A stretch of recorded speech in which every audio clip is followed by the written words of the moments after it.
Let's go. Welcome to the Trusted Leader Show. I'm your host, David Horsager. Join me as I sit down with influential leaders from around the world to discuss why leaders and organizations fail, top tactics for high performance, and how you can become an even more trusted leader.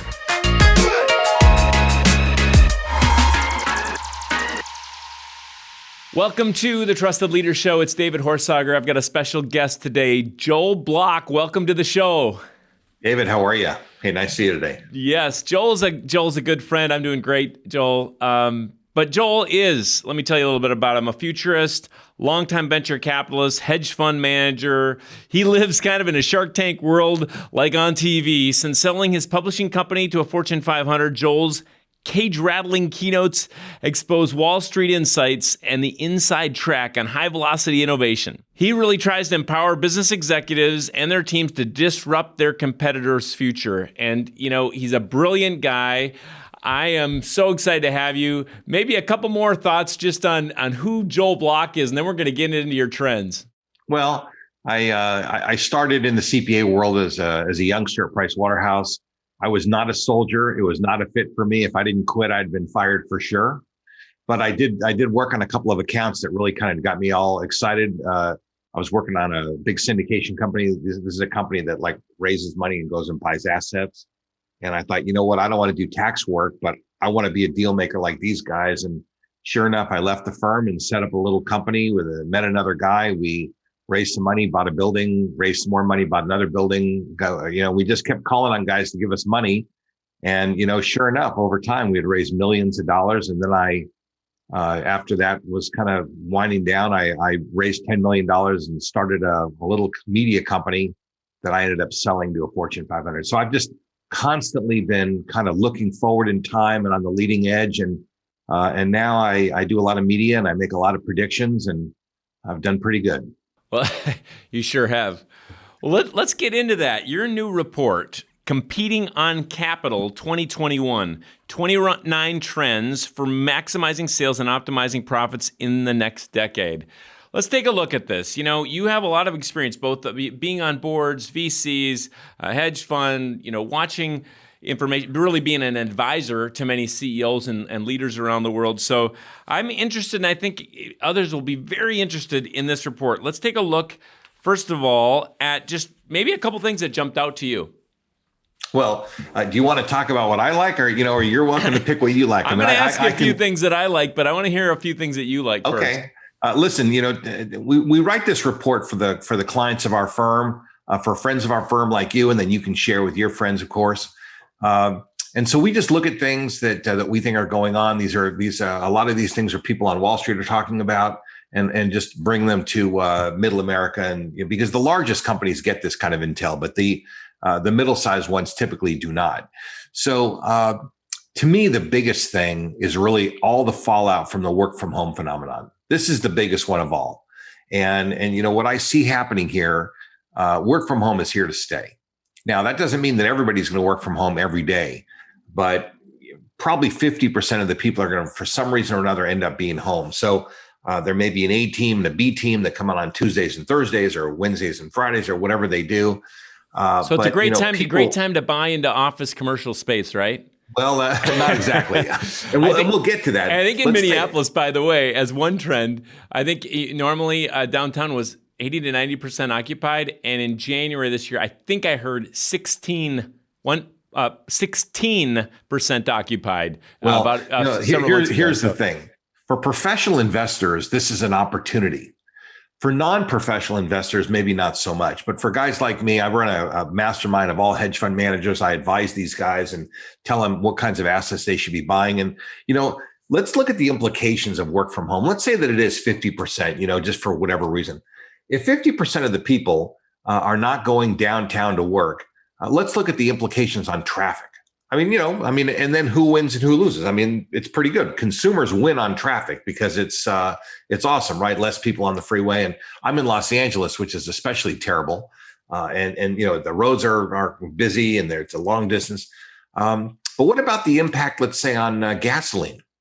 I mean, to me, demand on oil is going to be down. Demand on oil for airplanes is going to be down too over the next several years as people kind of adapt to a new reality about using electronics for communication. That doesn't mean that there isn't going to be movement, but it might be less, which means that there's reduction in demand. What about governments?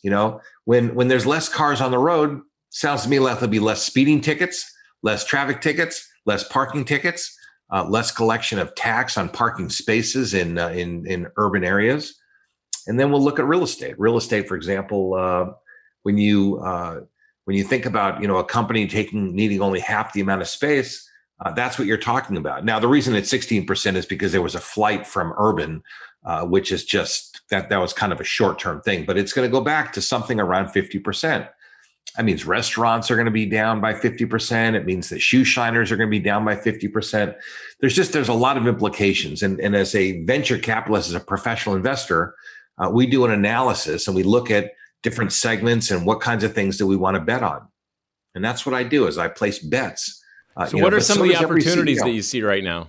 Well, listen, there's as far as opportunities, to me, every one of these asset classes that's distressed is an opportunity. Because when you think about buy low, sell high, this is a buy low opportunity. Not so much for residential real estate, for example, but let's say for commercial real estate. Buildings are going to be dropping in price because occupancy is down. There may need to be some conversion of space from commercial, maybe into residential or something else. Industrial spaces are down because people are not going to use that space quite the same way they used it before. So there's lots of things that are in flux. And whenever there's flux for professional investors, there's opportunity to go in and buy. And I'll give you, for example, even in the stock market, there's been a lot of adjustment. Companies like Dunkin' Donuts, because all the migration and traffic patterns change with parents taking their kids to school or not taking them to school, what ends up happening is that they had to close 600 stores and they still were doing poorly. And they ended up having to put themselves up for sale and they got sold to Arby's. The cruise lines have been closed for a year. Those companies, they're burning $500 million a month in cash. I mean, how long can that continue? So what ends up happening is that some large company, probably a private equity outfit, which is kind of the world where I operate, is going to end up going in and buying that company for a song.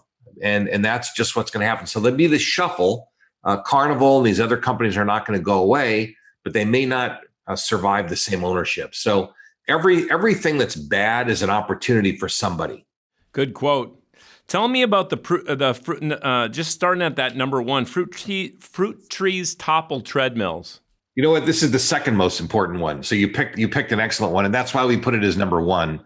It just the work from home is a brand new thing, but this is all about subscription revenue, and subscription revenue is probably the most important phenomenon that companies need to pay attention to. And David, I don't know about you, but 10 years ago, I didn't have a single charge, a recurring charge on my credit card, not even one. And now I've got about 50 of them. You got Hulu and Netflix, and we got business ones. There's just so many different things. But here's kind of the bottom line is I can imagine about 10 years ago, Microsoft, just an example, going to Wall Street and having a meeting. And Wall Street says to Microsoft, and of course I wasn't there, so I'm just speculating, but I can imagine this, that somebody on Wall Street says, listen, your numbers they're a little jumpy. The revenue's up and down. If you could kind of stabilize your revenues somehow, we'll give you a better multiple, which increases the value of your stock, increases the overall value of your company, and it'll be good for everyone. So Microsoft goes back and says, well, what business are we in? Well, they used to be in the business of selling software, but they're not in that business anymore. Now they've moved into the business of renting software. So here's kind of the way it played out is they converted their Office package into what they called Office 365. And it took 3 or 4 years for it to catch on. Almost nothing happened for the first couple of years. But by 13, 14, 15, the thing starts to pick up some steam. And by 16, it just takes off. And their whole business has changed ever since then. And their stock price, for example, went from where the stock market, let's say in general, when President Trump took over was whatever it was, and it went up, say 40 or 50% in those 4 years. Microsoft is up 500, 600, or 700%. And that's not a coincidence because as their business stabilized, they did better. And every single company needs to look at ways that they can convert and get themselves onto a recurring revenue basis. Because if you want to sell your company will be worth more. The multiplier on EBITDA or the multiplier on your stock value, it's bigger in a business that has recurring revenue rather than transactional, because it's more predictable. It's easier to understand. If you need to borrow money from a bank, banks like it. I mean, all the way around, this is a really, really good way to go. And so you're seeing companies convert to this. So yeah, absolutely. And there's some great, I research and look at the trust world, right? I don't like having to pay subscriptions maybe, but there's some great things that happen with subscriptions as from a trust standpoint is you've got to keep delivering. I got to keep delivering to you. I've got to keep providing value and making it worth it for you to pay me every month. Right. So we got to keep that there's a value to kind of this social contract trust where, hey, if you don't keep delivering, I'm not going to keep paying. We got to keep, and can build a relationship, right? Listen, there is some of that. There's also some psychology where people kind of forget about these things and they just let them go for a long time, and that's kind of a problem. But if you just to finish the Microsoft thing, if you think, back in the old days, we'd buy the software, we'd go to the store, we'd buy the software for a couple $100 and we'd keep it for 5 or 10 years. Now it's $100 a year. And I pay them every single year. So over a 10-year period of time, they probably make 3 or 4 or 5 times as much money as they made before. And it's better for them. They're getting a better multiple, and it's all showing up in their stock price. And they are delivering. What I like about it is that I get their brand new updates whenever they come out. So, I don't have to feel terrible that I own an old product that's not got all the bells and whistles anymore. So to your point, I feel better about it. It forces it. You often say vision drives leadership, and it's one of your trends this year. And you've even said privately to me how momentum matters and vision drives momentum. Tell me about your thoughts on that and why that's even a trend. This is one of the most important things. Companies are really realizing that it's not about mission. It's not about the job that you do every day, although that's terribly important. It's very important that everybody does a good job. They turn the bolts just right, that they fill the machine just right, that all those things work. But there's got to be a big picture. People get out of bed every day because of the big picture, because they're excited about something. And this ties a lot, David, into the work that you do, where, companies, they have to do a good job with their people. They have to be honest. They have to do all those kinds of good things. But they also have to weave kind of a vision for the company where employees say, you know what, that is awesome. But there's another component to it. It's not just vision. It's also about cause. Our company has to do something that makes the world a better place. And when you have cause and vision, and you promote that using a mantra of some kind, and everybody in your company kind of gets the mantra, and these are simple things that they're hard to put together, but they're simple concepts that ultimately need to be communicated. When everybody's on board, number one, you can tell who's not on board right away, and you can fish those people right out. Number two, people just get out of bed excited every day that they're doing something that matters. People want to know that their life matters. They want to know that what they've contributed matters. And the best leaders are really, really good at helping people understand that what they do every day matters. I love it. This is how does this relate to the big uptick? I was on the platform last year, or last time it was live at National Association of Corporate Directors, and there's so much movement toward cause, toward ESG, toward kind of this not just compassionate capitalism, but a different way of thinking. What are your thoughts on some of that? Yeah, I think that's a little bit faddish. I don't think that that's a long-term trend. What I'm talking about is not so much, corporate niceness, which is important. I mean, it's because that falls into a different category that we can examine for a second. But to me, I'm talking about the CEO and the leadership people getting the team to be excited about what they do every day when they come into work. I definitely think that the world has softened up a lot, and we are absolutely softer and nicer than we were 50 years ago. We care about people more. We need to care about people more. It's working. The old way of being brutal and mean and rude and kind of hard drivers is not working. and just the nature of our workforce has changed, and that style is not a style that really works anymore. And so, although some of us kind of grew up with that style is going away with us. And so I don't think that the conscious capitalism thing is entirely going to stick around, because I don't think that it really works all the way in the long run. I think that there are certain principles of capitalism that are important, but on the other hand, I don't think that you have to be so ruthless that you hurt other people along the way. Why do you love capitalism? Well, listen, it's why I love the United States of America, is because anybody can accomplish what they want. I can't tell you how many people of color my firm serves that call me and they'll say, Joel, I'm having a hard time taking care of my family. I'm having a hard time, at the company where I am, whatever the problem is they're having, can you show me how to do something? And we help people set up funds and syndications and raise money and, some of these things. Can you show me how to do that so I could take better care of my family? I mean, that's capitalism. That's a person taking a step out and saying, what, I'm having trouble doing it, the corporate way. And the corporate way is it's a couple of 100 years old. I mean, one of the things that's happened during this whole pandemic is that we recognize that some of our systems and institutions are hundreds of years old. The bail system, which is under attack right now, if you stop and think about it, listen, if a person can be let go on their own recognizance because they're not dangerous, then maybe let them go. And if they're too dangerous, then don't let them go. But the ability to put up money maybe isn't the right measure of whether they should be let go or not. And, I get why, because you want to kind of have a hook in them that they don't run away. But, they're the way that we educate our children. We line them up in rows and we educate them basically to be like soldiers, to be workers in factories. That's not what the world looks like anymore. So I don't know that our education system is right anymore.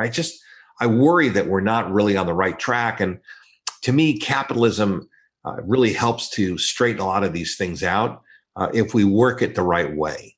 Interesting that you said what you said about institutions, because in the global trust research, basically institutional trust is down steeply. So you take trust in our government. Since Watergate, it's tanked considerably to now where it's, from 80% used to be that people trusted the government to do what's right. It's like 7 or 9% now.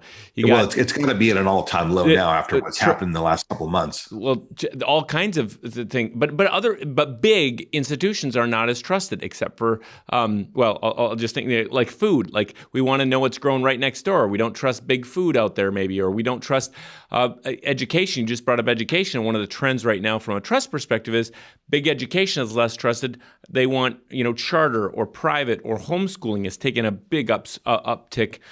Church, same with churches, almost the same percentage of people believe in God, and yet the percentage of people that actually go to a house of worship consistently or give and those kind of things, that's down steeply. So some of these big old institutions, as you'd say, they are taking a big hit, and maybe many of them for good reason. But this is interesting overlap. Listen, the Brits are dealing with this whole problem right now with Prince Harry and Meghan, spilling the guts on this whole thing.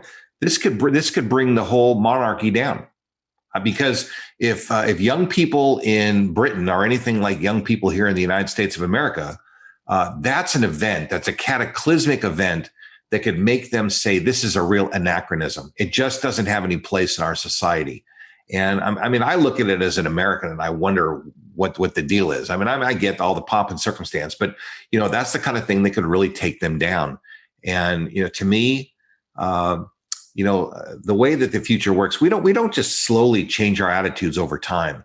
It happens because there's an event. George Floyd was an event that rocked us in a big way and made us say, this has to stop. This has to change. We cannot move forward the way that we are right now, and we have to do things differently.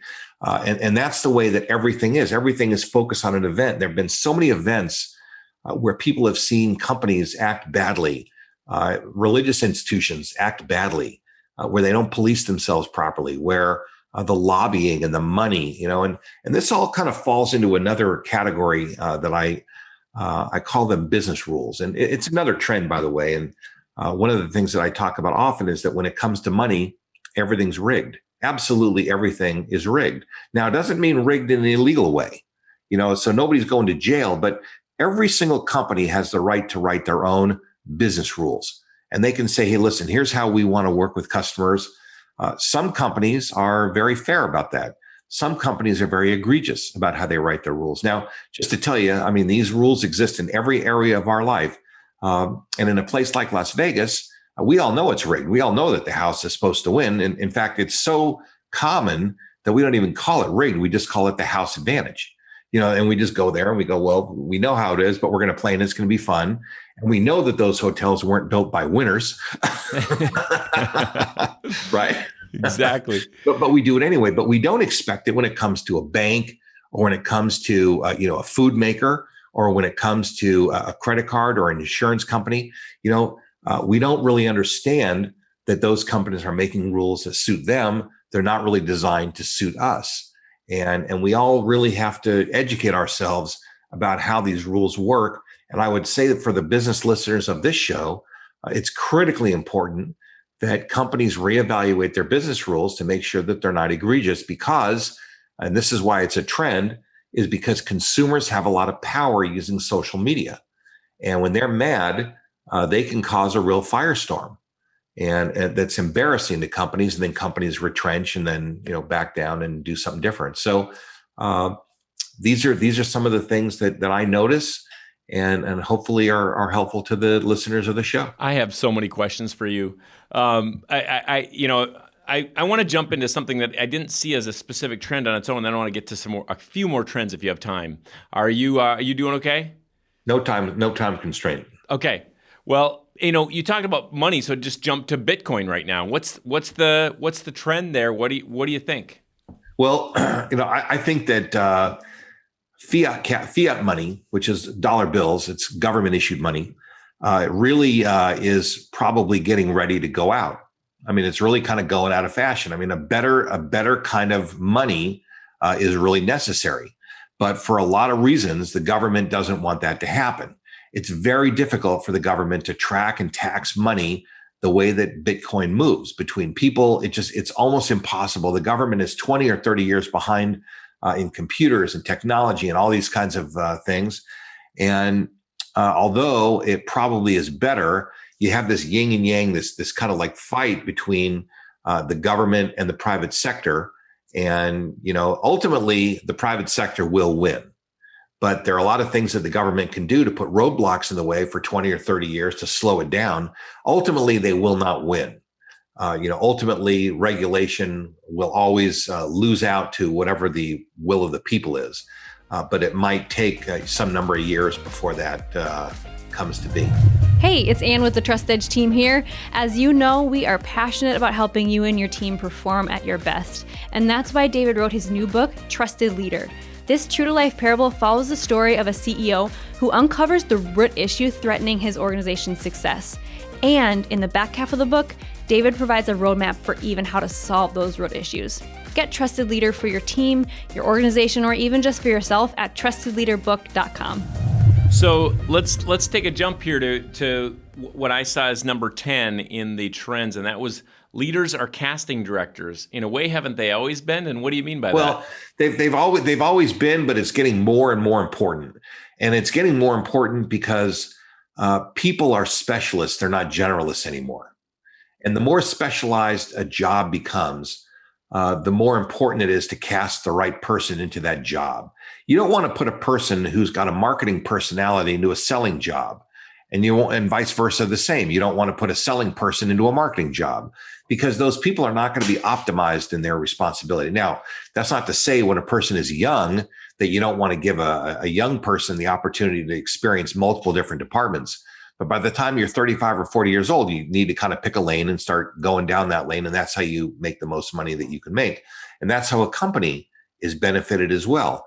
And so great leaders pick people that exhibit the right kinds of skills for the right kind of responsibilities, and they help them to kind of move in the right direction. And that way they're building out their team in the best way. They're doing the best thing for their team, for their staff. They're doing the best thing for their company. They're doing the best thing for their balance sheet. And remember that this report is called Compete on Capital. Capital is not just money. Capital is any of the tools that a company uses. It's the intellectual capital, the human capital. It's the invisible capital, the political capital, social capital, relational capital, all the kinds of capital.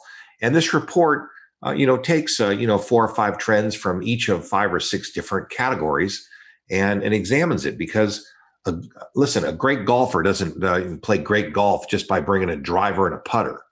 I mean, they bring a range of clubs, and you have to know when you pull out the right club. And that's kind of the same thing with capital here. Is the great leaders know which kind of capital to lean on at which time.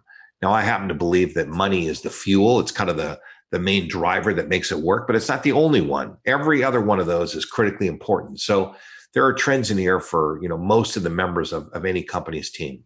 Even for individuals and entrepreneurs, I see. We're going to, you'll see at the show notes at trustedleadershow.com, you'll see the how you can go to Bullseye Capital and you can get Joel's report. But another way to do it is you can text TREND to 72000. Just text TREND to 72000, 72,000. And you can get this great Competing on Capital 2021, and it's got a special report we're going to get to at the end about social media, because I've got a quick question about that. Before we get there, you talked about different types of capital, like relational, and one of the trends is about engaging from the heart. And I think we've seen people that haven't had a heart did not make it through the pandemic, and those that led with empathy did. Tell me about it.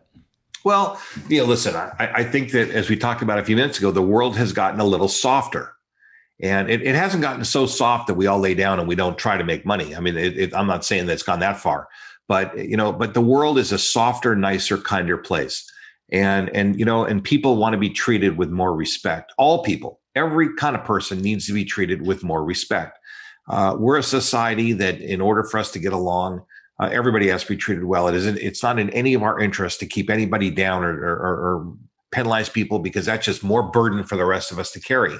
Let's get everybody to be, productive, and let's get everybody to be happy in their life. We'll have a better society and a better country as best as people can.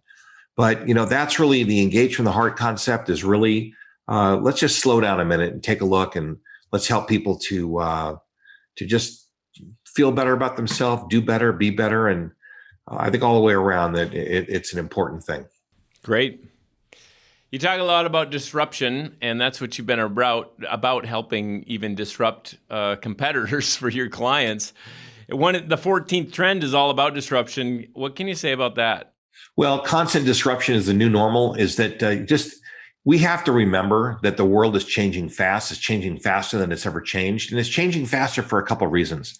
In the old days, when we were kids, probably in the 60s, 70s, and 80s, if you wanted to figure something out, you had to take out a piece of paper and a pencil, and you had to figure it out with by hand. And then we got calculators. I remember in the 70s in junior high school, we had calculators. But now, it's not just a matter of just doing a little bit of math.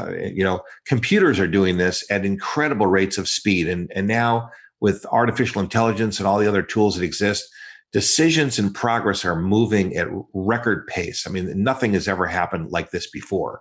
And so constantly, companies are under assault by competitors. And let me just tell you that companies may not like to hear this, but right now there are a couple of kids sitting in a garage building a torpedo, and they're aiming it right at your company. And if you're not prepared for that, disaster could be on the horizon. And people say, oh yeah, that's just a couple kids, not a big deal. It's a couple kids until they get $20 million in venture capital. And then they go back and they get their second round for $100 million. And now all of a sudden they're a player, and they can buy advertising, and they have resources, and they've got the smartest people on the planet that are helping them. This is the world I've grown up in. Yeah, exactly. And how do you stay in front? How do you not be Blockbuster? And how does Netflix really keep from being Blockbuster, right? Like, how do you, keep this innovative environment that can stay ahead of that, can stay competitive? I mean, it's very few companies that have reinvented like an IBM that's done it maybe 12 times and still here, kind of this blue chip company. Very few have done it. How? So let's another great example beside IBM is AT&T. They've reinvented a few times. They went from landlines, they went into mobile, then they went into cellular. Now they're going into other kind of things. So they've done a brilliant job as well.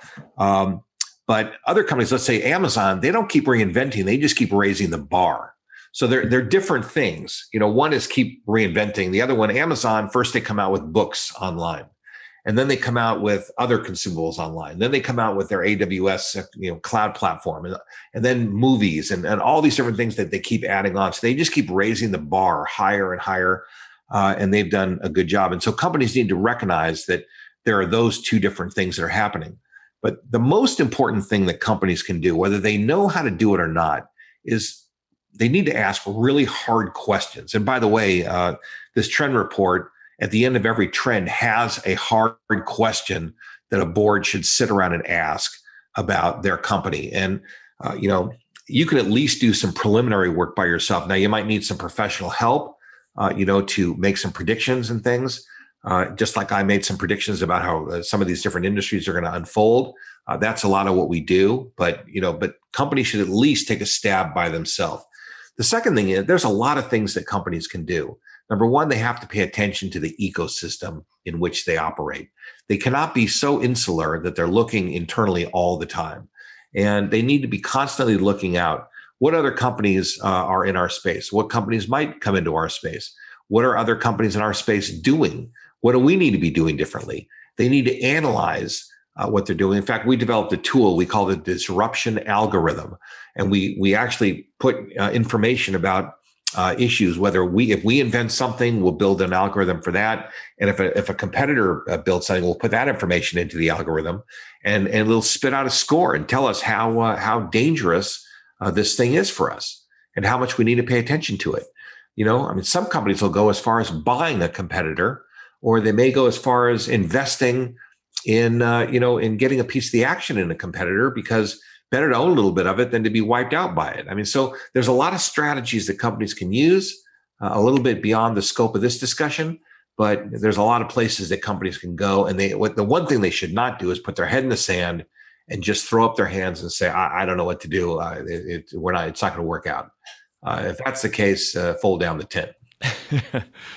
Well, that's the work for all of us. We have to be innovators today in this disruptive world. We have to think differently. Next year, we say it all the time. If you're leading the way you were 20 years ago, I don't trust you. If you're, selling the way you were 10 years ago, I don't trust you. If you're teaching the way you were 5 years ago, I don't trust you. We have to be so changing to be competitive and to be relevant. So I would use, instead of the word trust, I would say I don't have confidence, which really is the same thing as the word confidence in French. It comes from it's the same word trust. But just the connotation in English is a little different. I wouldn't have confidence in somebody who is doing something the same way they were doing it 5 or 10 or 20 years ago. It's just they're irrelevant, and they're actually a ship going into the dark night right off the cliff. Let's come to your let's take a look at your bonus report this year, the social media time bomb. I know you even said something, even just to touch on it here as we wrap things toward a close. You said something, social media's business rebellion is coming. Yeah, well, actually, that number 12 turned into this 30th trend that we kind of blew out as a special report because it was so important. A lot of companies have gotten really enamored with social media. And social media, it's a great thing. There are great things about it, but it's very dangerous. And I'm not talking about dangerous for people like Netflix had that docudrama some months ago. That's not what I'm talking about. I'm talking about for businesses. A lot of businesses are building large communities online, which sounds like it's just a fantastic idea. It's a great thing. But at the end of the day, what they realize is then they make a post and nobody sees it. And they don't see it because the Facebook and the LinkedIn's in these companies are very smart. And they're not going to let you build your community and then advertise to it for free. It's their real estate.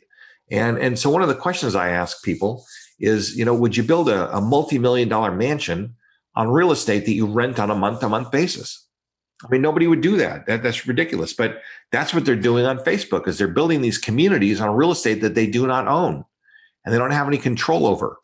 So when they go to put an ad out there, of course, it gets throttled, or, I'm not even an ad. When they go to put a video or a message, it gets throttled. So hardly anybody sees it.